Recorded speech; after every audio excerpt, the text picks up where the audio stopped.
मोतीपुर नामक एक छोटे से गांव में सेठ करोड़ी मल रहता था। वो था तो बहुत अमीर, लेकिन उतना ही कंजूस भी था। पूरे गांव वाले उसके इस कंजूस पने से बहुत परेशान थे। एक दिन सेठ बाजार में एक आलू की दुकान पर जाता है। अरे ओ भाई, आलू कैसे दिए? 10 रुपए किलो सेठ जी। अरे ओ भाई, आलू बेच रहे हो या सोना? इतने महंगे आलू भैया, इतने महंगे?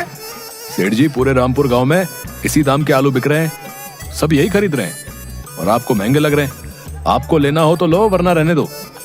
अरे नहीं भाई, इतने महंगे आलू का भला मैं क्या करूंगा? नहीं चाहिए भाई, ये आलू तुम्हारे, रखो अपने पास।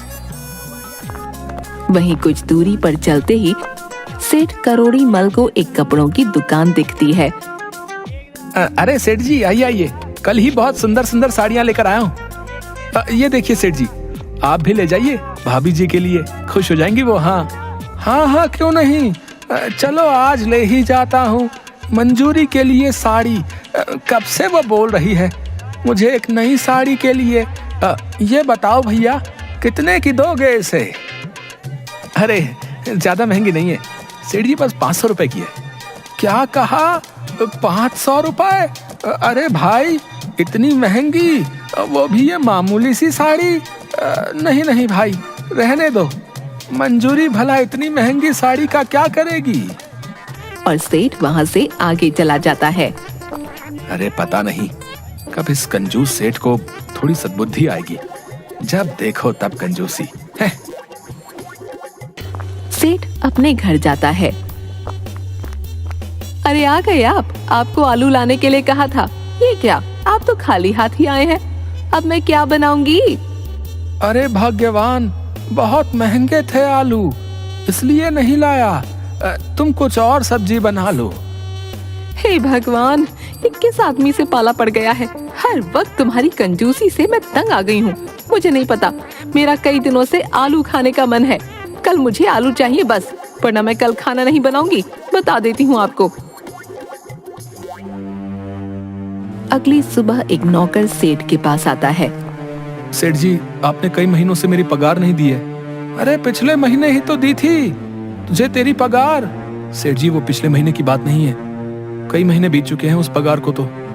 अरे क्यों करते हैं आप ऐसा? दे दीजिए ना इस बेचारे को पगार, आखिर इसे भी तो अपने बीवी बच्चे पालने होते हैं। आप भी क्यों बहस करते हैं जी? अरे हाँ हाँ ठीक है, तुम चुप रहो, मैं कहीं भागा थोड़ी ही जा रहा हूँ। दे दूंगा इसकी पगार, कल आके लेके जाना, ठीक है? सेठ की ऐसी बातें सुनकर नौकर बड़े उदास मन से ठीक है सेठ जी, जैसी आपकी मर्जी बोलकर वहाँ से चला जाता है। अगली सुबह सेठ अपनी दुकान पर जा रहा होता है कि तभी गांव के दो लोग आपस में बात कर रहे होते हैं। अरे भैया, सुना है पास वाले गांव में बहुत सस्ते में आलू की बोरियां मिल रही हैं? हाँ भाई, सुना तो है, मैं तो कल ही जाऊंगा, आखिर ये मौका फिर मिले या ना मिले। अरे सस्ते में आलू की बोरियां? अरे वहाँ अब तो मैं जरूर जाऊंगा, पास वाले गांव में, और मंजूरी को सस्ते में खूब सारे आलू लाकर दे दूंगा। हाँ।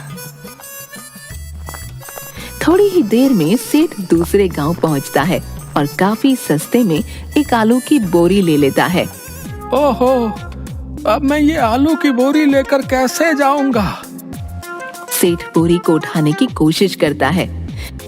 अरे अरे, ये तो बहुत भारी है, मुझसे तो उठ ही नहीं रही। लगता है इसको ले जाने के लिए किसी सवारी की जरूरत होगी। तभी उसे रास्ते में एक घोड़े का रथ दिखता है। अरे ओ रथ वाले भैया, तनिक रामपुर गांव चलोगे क्या? अरे हाँ हाँ सेठ जी, क्यों नहीं, बिल्कुल चलेंगे, लेकिन जरा आज हमारे घोड़ों की तबीयत ठीक से नहीं है, इसलिए जरा आराम से बैठिएगा। अरे हाँ भाई, ठीक है। और रथ चलने लगता है। थोड़ी ही देर बाद रथ का घोड़ा बहुत तेज भागने लगता है। अरे ओ भैया, यह क्या कर रहे हो? तनिक अपने इस घोड़े को थोड़ा धीरे चलाओ भाई। अरे सेठ जी, मैंने तो पहले ही कहा था कि मेरे घोड़े की तबीयत आज ठीक नहीं है, अब ये रुक ही नहीं रहा है। भगवान, अरे भाई लगता है आज तुम्हारा ये घोड़ा मेरी जान लेकर ही छोड़ेगा। हे भगवान, आज मेरी जान बचा ले, पूरे गांव को भोजन कराऊंगा। हाँ। सेठ कई बार ऐसा बोलता है। थोड़ी ही देर बाद अचानक से घोड़े का रथ रुक जाता है। आज तो बाल बाल बचा, वरना ये घोड़ा तो मुझे मार ही डालता। हे भगवान, तेरा बहुत बहुत धन्यवाद। अरे सेठ जी, अब तो आपको पूरे गांव को भोजन कराना पड़ेगा। अरे सेठ जी, अब मुझे मत भूल जाइएगा। हाँ, मैं अभी जाकर पूरे गांव वालों को बता देता हूँ कि करोड़ीमल सेठ पूरे गांव को दावत देने वाले हैं। हाँ। ऐसा बोलते हुए वो रथ वाला वहाँ से चला जाता है। अरे ये क्या बोल दिया मैंने, ऐसी गलती कैसे हो गई मुझसे। अब ये रथ वाला सारे गांव वालों को जाकर बता देगा कि मैं दावत देने वाला हूँ और सारे गांव वाले मेरे घर आ जाएंगे। फिर तो सभी गांव वालों को भोजन कराना पड़ेगा मुझे, और अगर सभी गांव वालों को भोजन नहीं कराया तो मेरी बड़ी बदनामी होगी। अरे अरे अरे, ये क्या हो गया मुझसे। ये सोचकर ही सेठ बड़ा उदास हो जाता है। सेठ अपने घर जाता है। अरे आ गए आप, कहाँ चले गए थे? काफी देर में लौटे हैं। अरे मैं तो तुम्हारे लिए आलू की बोरी लेने गया था, लेकिन एक नई मुसीबत आ गई। क्या हुआ जी? आखिर ऐसी कौन सी मुसीबत आ गई है? क्यों ऐसी बातें कर रहे हैं आप? सेठ अपनी पत्नी को सारी बात बताता है। अरे ये तो कितनी अच्छी बात हुई जी, आखिर आपकी जान बच गई। आपने खुद ही तो बोला था कि आप सभी गांव वालों को भोजन कराएंगे, और ये तो और भी अच्छी बात है कि हमारे घर सभी गांव वाले दावत पर आएंगे। वो सब हमें कितनी दुआएं देंगे। अरे तुम चुप करो भाग्यवान, हैं? क्या तुम्हें ये नहीं पता कि गांव वालों के भोजन का खर्चा बहुत महंगा पड़ जाएगा? मेरे इतने सारे पैसे इस दावत में खत्म हो जाएंगे, लेकिन अब तो मुझे गांव वालों को दावत देनी ही पड़ेगी। अब मैं क्या करूंगा? सेठ काफी सोचता है, फिर उसे एक तरकीब सूझती है। सेठ एक हलवाई को अपने घर बुलाता है। सेठ जी, आपने बुलाया मुझे, बताइए क्या बनवाना है आपको? मुझे ऐसे लड्डू बनवाने हैं जो किसी से भी ना चबाए जाएं। तुम एक एक लड्डू काफी बड़ा और ठोस बनाना। अरे सेठ जी, ये क्या बोल रहे हैं आप? ऐसे लड्डू का भला क्या करेंगे जिसे कोई भी ना खा पाए? तुमसे जितना बोला है तुम सिर्फ उतना करो, समझे? कल सुबह सारे लड्डू घर पहुंचा देना। ठीक है सेठ जी, जैसी आपकी मर्जी। ये सभी बातें सेठ की पत्नी चुपके से खड़ी सुन रही होती है। अगले दिन सुबह सभी गांव वाले सेठ के घर आते हैं। सभी एक साथ बैठे होते हैं। उनमें से एक गांव वाला, अरे भाई आज तो मजा ही आने वाला है। कंजूस सेठ के घर कभी भोजन करने को मिलेगा, ये किसने सोचा था भैया? भाई वाह वाह वाह, मैं तो पेट भर कर खाऊंगा भैया। हाँ भाई, सही बोल रहे हो। आज लगता है सेठ जी ने बहुत मजेदार पकवान बनाए होंगे। हाँ, मेरे मुंह में तो ये सोचकर ही पानी आ रहा भैया। इसके बाद सभी गांव वाले हंसने लगते हैं कि तभी वहाँ पर सेठ करोड़ी मल आता है। अरे सेठ जी, आज तो हम जी भर कर खाएंगे। हाँ हाँ हाँ, क्यों नहीं भाइयों, अभी थोड़ी देर में तुम्हारे लिए भोजन आता ही होगा। तभी गांव वालों के सामने सेठ का एक नौकर पत्तों से बनी खाने की प्लेट एक एक करके रख देता है। काफी देर के इंतजार के बाद, अरे भाई न जाने कितनी देर में आएगा भोजन। हाँ भाई, कब से तो इंतजार कर रहे हैं, अब तो पेट में चूहे भी कूदने लगे हैं, अब सब्र नहीं होता भाई। कि तभी सेठ की पत्नी एक थाली में बहुत सारे लड्डू लेकर आती है और सबकी प्लेट में एक एक लड्डू रख देती है। अरे सेठ जी, बस एक लड्डू, इसमें भला हमारा क्या होगा? इस एक लड्डू से तो हमारी भूख ही नहीं मिटेगी। अरे भाइयों, ऐसा नहीं है, मैंने आप सभी गांव वालों के लिए काफी सारे पकवान बनवाए हैं, लेकिन मैं आपके साथ एक खेल खेलना चाहता हूँ। खेल? भैया कैसा खेला सेठ जी? तुम में से जो भी सबसे पहले अपने सामने रखी थाली में रखा लड्डू खा लेगा, उसे ही पकवानों से भरी थाली दी जाएगी और साथ में एक सोने का सिक्का भी दिया जाएगा।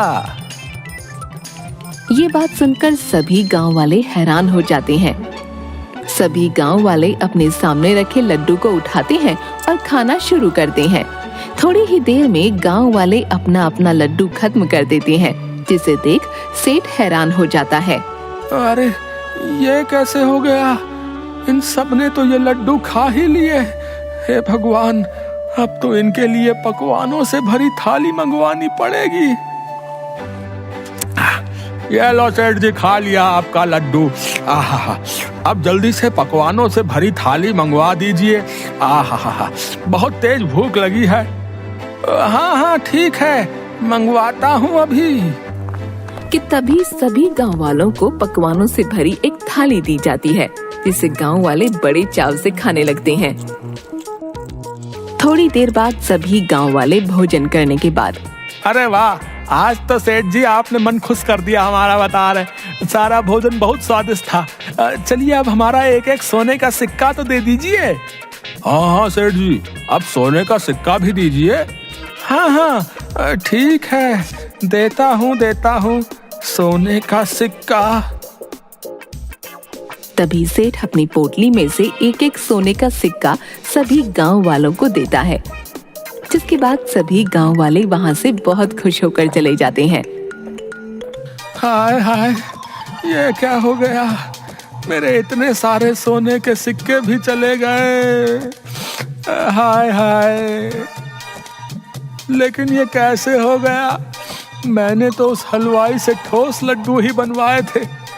न जाने कैसे इन गांव वालों ने वो भी कटक लिए। जी चुप हो जाइए आप। जब आप उस हलवाई से ठोस और ना चबने वाले लड्डू बनाने की बात कर रहे थे तो मैंने सब सुन लिया था, जिसके बाद मैंने खुद सभी गांव वालों के लिए लड्डू बनाए और आपने जो लड्डू मंगवाए थे उन्हें अपने बनाए गए लड्डू से बदल दिया था। ये क्या करने जा रहे थे आप? घर आए मेहमानों के साथ कोई ऐसा करता है क्या? मेहमान तो भगवान का रूप होते हैं और आप उनके साथ ही ऐसा खराब बर्ताव करने जा रहे थे। सभी गांव वाले कितनी उम्मीद से आपके घर भोजन करने आए थे। मैं आपकी पत्नी हूँ और ये मेरा कर्तव्य बनता है कि मैं आपको कोई भी गलती ना करने दूं। इसलिए मैंने वो लड्डू बदल दिए थे। अपनी पत्नी की ऐसी बातें सुन सेठ को अपनी गलती पर पछतावा होता है। तुम सही कह रही हो भाग्यवान, तुमने मेरी आंखें खोल दी। मैं अपनी कंजूसी के कारण घर भोजन करने आए मेहमानों के साथ कितना गलत करने जा रहा था, लेकिन तुमने अपनी सूझबूझ से ऐसा नहीं होने दिया। तुम्हारा बहुत बहुत धन्यवाद मेरी प्यारी पत्नी।